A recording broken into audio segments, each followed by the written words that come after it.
Hi, everybody. I'm Kathy Van Ness, and we're going to have some fun tonight in our speaker series.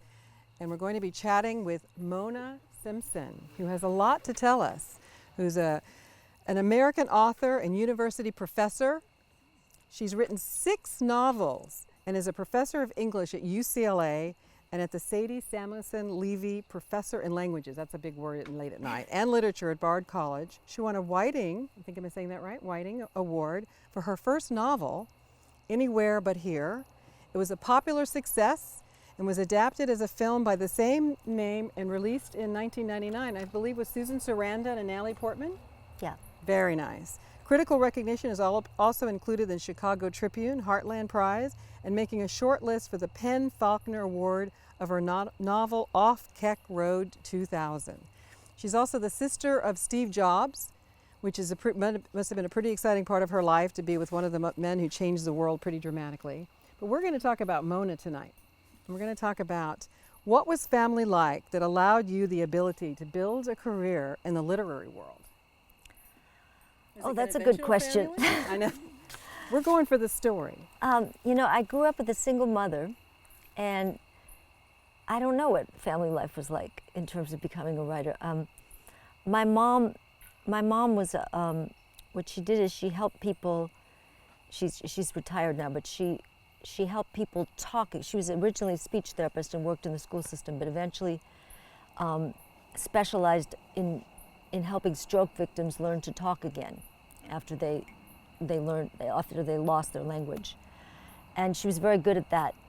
The truth is, no one in my family was very literary. They didn't read. And so in a way that was, not ideal, because my mom was artsy, so I grew up in a house full of books and I had music lessons and all that kind of thing.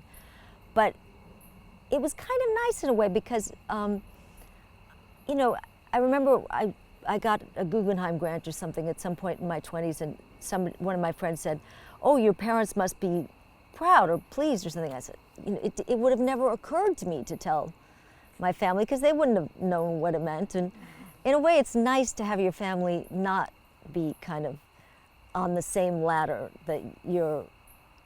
that's causing you so much stress and anxiety anyway, So I guess in some ways it's been a really good family for what you wanted to do.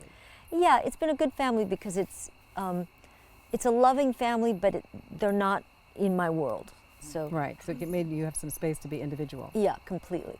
Well, and the worst thing, you don't want to sort of fail and feel like you're upsetting others too. It's bad enough, and you have to have the courage to try things and fail. And if that happens and your parents are waiting with bated breath, or your family members, that could probably add to the stress of it all. Well, you went from Columbia University to be the editor for Paris Review. Well, that's true, although I wasn't the editor. Okay, I was an editor. An editor, okay. I had a lot of, in a funny way, I had a lot of power at the Paris Review, but it was for very strange reasons. I went to the Columbia as a graduate student. I was there in an M.F.A. program, and I wanted to teach as a way of supporting myself, but the last teaching job had just been given out when I got there. I was coming from California, and I got this part-time job at the Paris Review, which usually just lasted for about a quarter, but it worked out well with us, and I stayed there. And the main editor was George Plimpton, and he was gone all the time. As you can imagine, he was making commercials, and he used to join football teams and pretend to be a quarterback and then write a book about it. So he was gone a lot. So a group of young people sort of ran the office. And when I arrived, the person who was sort of in charge, who was the managing editor, had what she called a reading block. Like you might have a writing block. She had a reading block. And this was a huge problem for an editor, since the main thing editors do is read and then select things. So she was seeing a psychoanalyst 3 times a week to discuss the connection, to try and overcome her reading block. But in the meantime, I did all the work. I read everything and picked all the stories, so eventually I was able to, exert a certain amount of control in the Paris Review, which was fun. Now, did you live in Paris? No, Darn. it's a well-known thing that everyone thinks about the Paris Review, but it was started in Paris, but the majority of the Paris Review's life has been in New York City. So I lived there for a long time. So before you published your first book, Anywhere But Here, which was very successful, what was the biggest hurdle you had? I would say money, which is very common for young writers because you graduate college. In my case, I had, some student loans, not many. Then I went to graduate school. Again, I had scholarships, but I had some student loans from that too. And so, but you don't really want to get a big job because you want to write your work. And so it's sort of this challenge of kind of keeping the life going and working part-time. And I mean, on the one hand, it was very scary because there's just no guarantee. I mean, you could sort of limp along like that for years and then it could be a complete disaster. On the other hand, all your friends are doing it too. So it was kind of fun, in that regard. We used to sort of think of our lives as I used to think of my life as being on a sort of a 3-year lease or a 5-year lease. And I thought, when the 3 years are up, I'll reevaluate. And then maybe I'll get a real, I can always go back and get a real job. I think when it gets hard, I did publish a book by the time I was 30, but I think it gets hard when you get a little older. Some people publish their first book in their 40s, and that's when it's really hard because there's a point at which you stop thinking, I can always go to law school. There's a point at which you probably can't anymore do these things that require years and years of training. Was it a surreal experience to see your novel and your book, Anywhere But Here, on the silver screen? What was that experience like for you? I think it was surreal, but not necessarily always in a good way. It was a strange thing for me. First of all, it was some years after the book came out. So the guy who wrote it, they bought it and so forth. You all probably know Hollywood, or those of you who are in California certainly. They bought it and then it went into turnaround or something or other. It ended up that when I moved back to California, the fellow who was writing the screenplay lived around the corner from me on my same street. And he was a lovely man. And he's an older man, he's still alive, named Alvin Sargent, a wonderful person. And I liked some of his movies. That being said, he was working with a director named Wayne Wang, whose movies I also liked some of, but they would sort of stop by and ask questions, and I would, write whole scenes for them and so forth. And of course, they used none of it. And that sounds like Hollywood. And just the whole Hollywood process was very. Did you go on set to sort of guide them? I did. I went the first day, and I was sort of invited to hang out on set. And I thought, well, maybe I'll learn something and hang out. I went day one, and I was very perturbed by the outfit Susan Sarandon was wearing because it's a book, probably most of you haven't read it, and for those of you who haven't, it's a book about a woman who's kind of delusional, who comes from the Midwest to California, hoping that she'll be able to sort of rise in social class and maybe marry a rich man and give her child a better life. And there's not a lot of action in the book. It's not suspenseful in the most classical ways. There's no car scenes, there's no chase scenes, there's no murder, there's not that sort of thing. So the real suspense is just, will she be able to pull this off, as crazy as it is? Will she succeed in part? And at moments you're really pulling for them. As soon as I saw Susan Sarandon in these very bad pedal pushers, I thought, oh my God, that it's not going to work. I felt it. So I sort of said, excuse me. Oh dear, who's the stylist? But then they were sort of very polite, but it was clear that nothing was going to change. And then that night I called friends who informed me that, every costume is seen for months ahead of time it's been okayed by 7 people all the way up the food chain in Hollywood. So at that point, I realized, no, this is not for me. You're not going to watch this. I'm not going to spend too much time on it. But I really did like Natalie Portman. I got to know her a bit, and she was a lovely person. Very talented. Very talented. So you're a storyteller. Are you a storyteller in your personal life as well? Sometimes. Are you the mom that reads stories even as they're heading off to college? One more story. I think there's right. You know, I've got a very talkative family. I can hardly get a word in edgewise. Out of all of your books, this is going to be a great question. I don't think anybody's asked you before. At least I hope not, because that's our idea. This is the Golden Door. We like to learn something new. Who was your favorite character?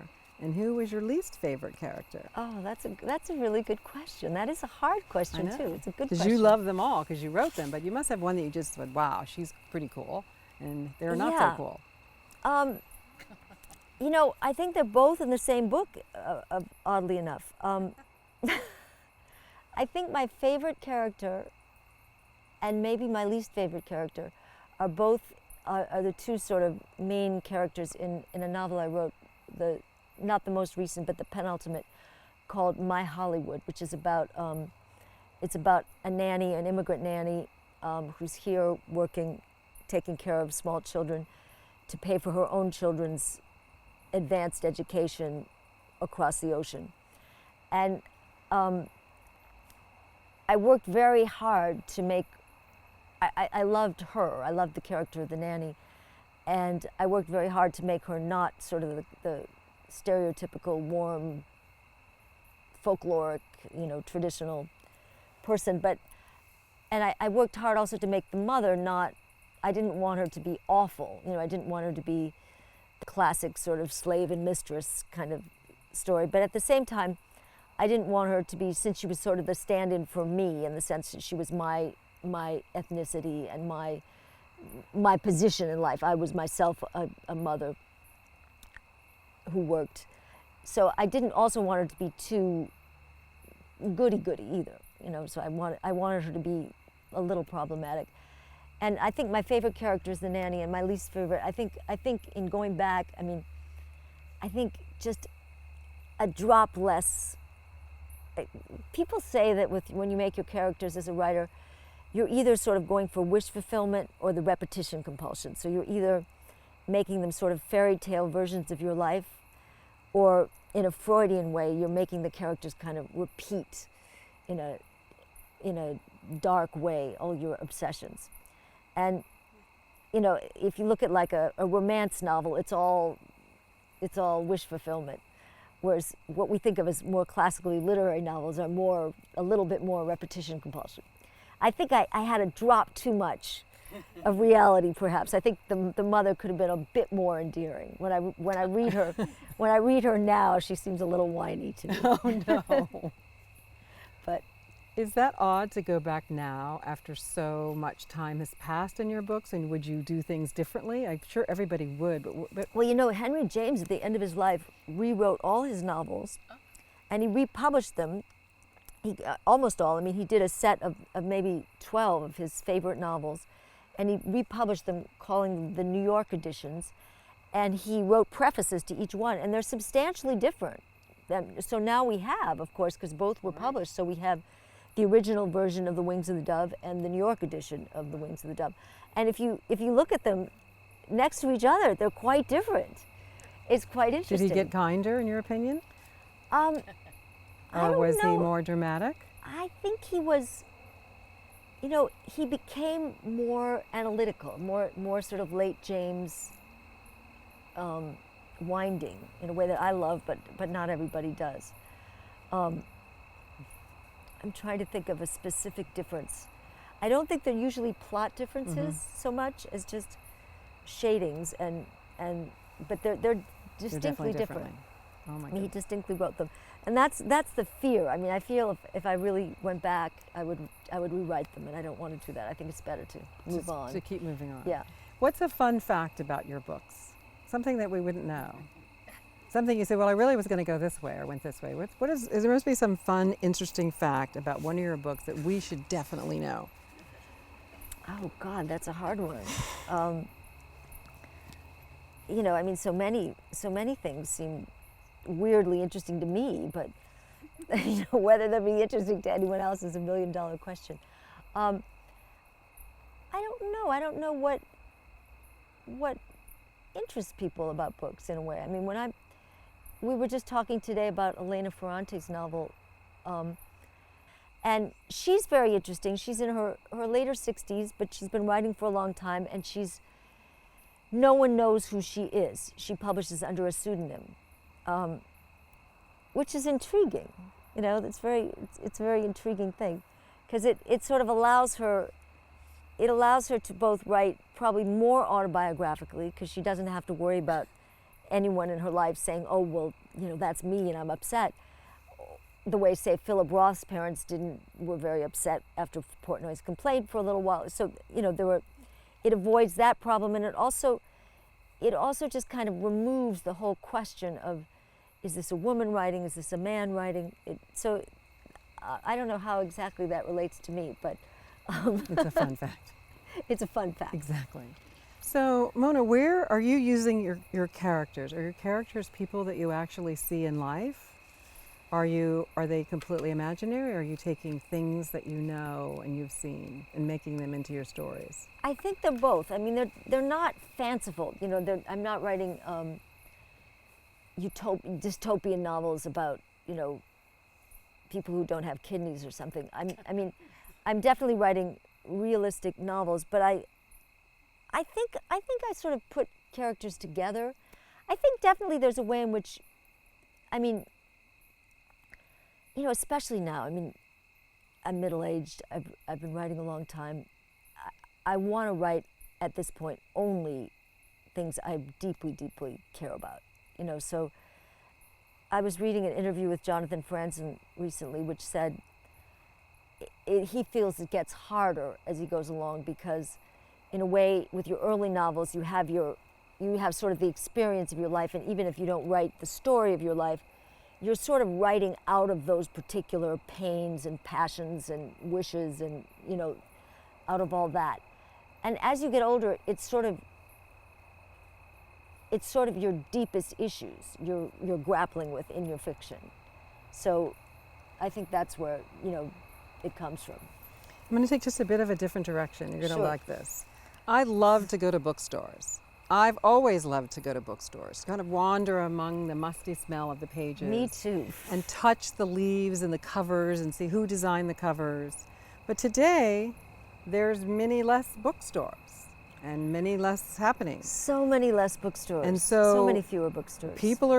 The new millennial generation is turning to internets and downloading books. And how do you feel about the world now of ebooks versus print books, and even alternative versus conventional publishing? So it's kind of a big conversation of, where are we going to go with the world of books? Yeah. It's such a gorgeous world of what it was, and it's now in one little apparatus. Did we lose something along the way? Well, here's a fun fact that's a good fact. It's sort of overlooked, but in the last 3 years, independent bookstores are again just very gently on the rise. You know, after the catastrophe hit and most of them closed, and all the big ones closed, and now they're little ones, but they figured out how to do it in a more modest way, and it's still happening. So that's a good thing. I don't know, you were telling me at lunch that you were experimenting with the various diets that people eat here at the Golden Door. So Kathy, to be great at her job, was drinking juice for the whole month, so she could tell what the experience of a guest here would be like, a guest who only is on a juice fast or a juice diet. I guess for the same reason, I both listen to books on Audible, and I read them on Kindle for Mac, and, you know, mostly I read real books, hardback books, but or paper books, either way. But I've noticed, for me, I really love Audible. I love listening to books, but I don't absorb the same amount. I mean, there's just no way about it. I listen to, there's an application for the New Yorker on Audible that you actually have to pay for in addition to your subscription, but I listen to sort of usually the main articles in every week's New Yorker I listen to when I run every day. And if there's one I really love and it's a subject I really care about, I then read it also. and there's always a few things I pick up when I read it that I missed when I listened to it. Kindle, it just feels, it doesn't stick quite as much for me. I think there's something about, I'm not sure why. Although there was one feature I liked about Kindle, which was, I mean, of course, we all love it, that when we come somewhere like this, we don't have to bring a suitcase of books. We can just bring 10 books on our machines. The other thing that was sort of nice as somebody who sometimes writes about books is you can highlight and you could print out a page with all your highlights, but they've just taken away that feature. So I don't know. I think it's a strange moment in the culture. With the new generation coming up, they won't have that experience of bookstores. Are they going to lose something? They will, because, I mean, it'll probably be replaced, I hope. I mean, what I got out of bookstores, and what I think a lot of people got out of bookstores, is a great bookstore could sort of be like a professor in a way, in the sense that you go in and you say, I like this. And they say, well, if you like this, you know, you'll like this for sure. And then you might like this. This is a bit of a stretch, you know, but they would follow your tastes and they wouldn't take you from, you know, Jacqueline Suzanne to Proust in one jump. They would gradually take you from one thing you like to something else that might be a bit more substantial to something else, but they would nurture you along that way. Now I think it's mysterious, or it's going to be harder for people to find things. Also, bookstores were very personal. It was like a friend would be telling you about a book they liked. Now, you know, Amazon and all is good if they pick your book as one of their books of the month. I mean, last time they did pick my book, so I was slightly more sympathetic to them, but still, it's just, you know how one is. But on the other hand, it's sort of it feels like it's all kind of conjoined, you know, like the publishers. Yeah, I think so too. I think there will be something lost along the way, but something new will come, of course. Some things are rising though, like This American Life, I think, for the millennials has become a huge factor. I mean, I think they listen to podcasts of all things. TED Talks. Yeah. Absolutely. And those are kind of a new form. So we did something new this week. We've been talking a lot about books, and we sent a book that you had selected to all of our guests. Everybody got it, I'm sure. Some of you have already read it, some of you didn't read it. But it was something kind of a different take, not just having an author here, but a really incredible author who's actually talking about another author's book, not even just her own book, although we will talk about some of Mona's own books today. How was that experience? I thought we had a really good discussion. You had a day to come back and talk about it. And so it's something we would like to make part of our DNA, to sort of find these really interesting books that you might not actually know about. That it's coming from the perspective of somebody else, not even our perspective, a really highly qualified person. So when you think about it across all of my guests tonight, would you think that's something we should continue? You think so? It was good, huh? Yeah, exactly. I think it could be really interesting. I mean, we sent out the book. You didn't have to even buy it. We gave it to you because we wanted you to be motivated by the fact that it's a really deep experience here, and we have a really incredible author here to sort of share it with. She's not just talking about her own. She's sharing her own experience. I had once written, when Starbucks first started to become such a ubiquitous force, I wrote to Starbucks and said, you know, for a short while, I don't even think they do it anymore. They used to have sort of a book. They would have like one book of the month in Starbucks. And it was always like this month it would be Jonathan Franzen's. You know, it would be the book that was everywhere.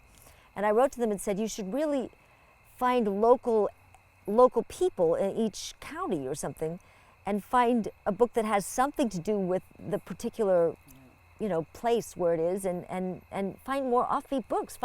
Call something new. Call 3 English professors or something. Right. They'll have ideas. Well, this book just was written up, I think, this week by New York Times. Yeah, no, this is a big. This is the book that all the writers are very obsessed with. So, what are you reading now? Ferrante. Right now, I'm actually. I sort of went on a contemporary binge this summer. I had a number of books I had to read for one reason or another. So, I'm rereading Mr. and Mrs. Bridge by Evan Cannell, which I just really love. They were written some time ago, I think in the 60s. They're 2 beautiful books that sort of little American masterpieces. Is there a particular writer that you look upon and say, no, Alice Munro. that's, I knew you were going to say that. Of course. The So tell them greatest. why. Tell our guests why. I just think she's probably the greatest living writer. I mean, she's not writing anymore, but she's great. Have you read Alice Munro?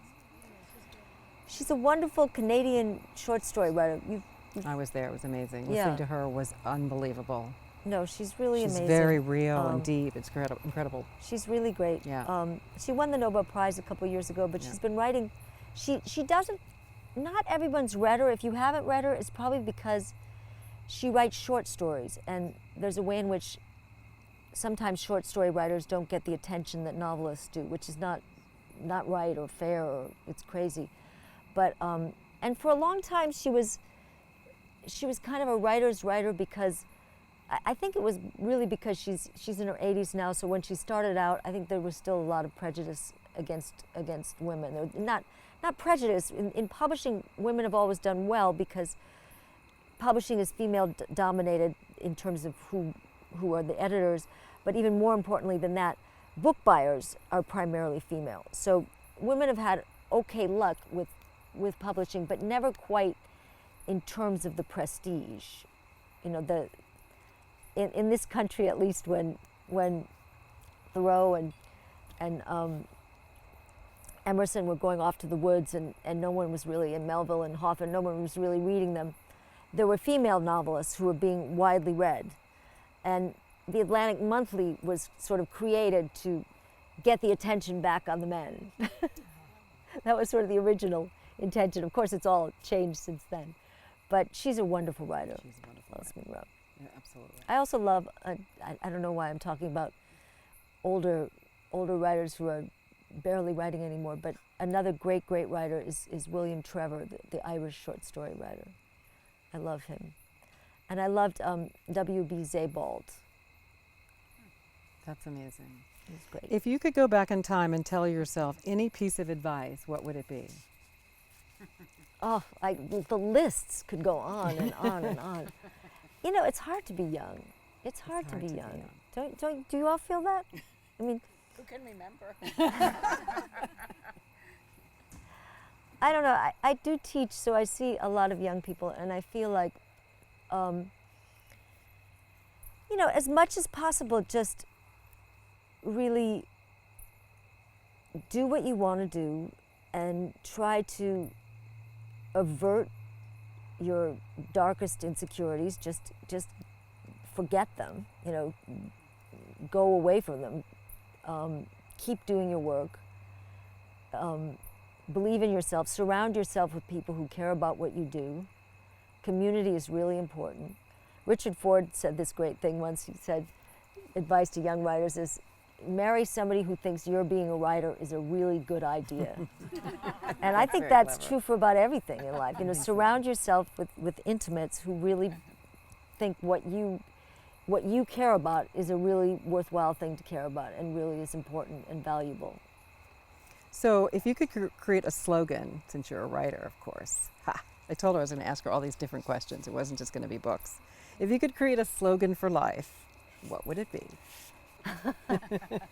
Slogans are very hard. We love slogans. You know that Faulkner worked in advertising a short time and wrote that his big slogan was "Kill bugs dead." It was for Raid.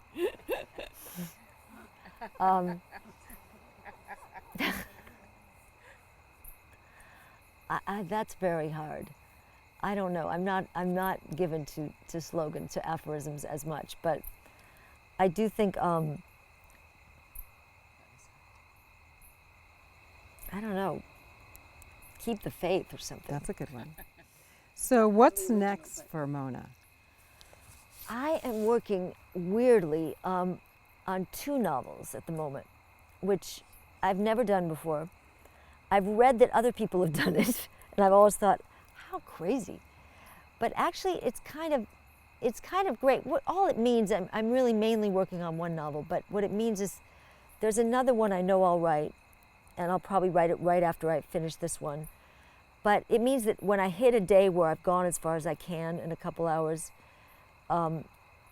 sometimes with writing you can't just push yourself to work more hours than you can work. You sort of get to where you can go, and you can't do any more that day until you sort of have some unconscious time to work things out. And then at that moment I can turn to the other one. But now you've just written a new novel, at least in 2014. Tell us a little bit about that, which we have here tonight to have signed and purchased if you would like. Casework, yeah. Casework. What a great title. How did you get that title? You know, a lot of people hate that title, and I can. Sounds quite. It's a little bit of a generic title, but I tried and tried. I find with me with titles, I either have it at the beginning, or I never feel like it's quite right. You know, it's. So how did you come up with this title? That one, I wanted something that would. I don't know how I came up with it. I had lists and lists and lists. It was desperation. We just had to decide at a certain point. That one I wrote very quickly, and it was a lot of fun to write, because it's in the voice of a young man remembering his teenage years, and it's kind of a lot of it was a fun voice to write for me. So it's about a boy and his best friend who spy on their divorcing parents and intend to sort of spy on to find out things. You know, what does any kid expect to find? What does anyone, when they eavesdrop on someone else, expect to hear? You expect to hear something about you. And in these kids' case, they thought that would be both reassuring and interesting. They thought they'd find out, you know, if they would be allowed to do this or that, or they thought their parents would be only having their phone conversations all about them.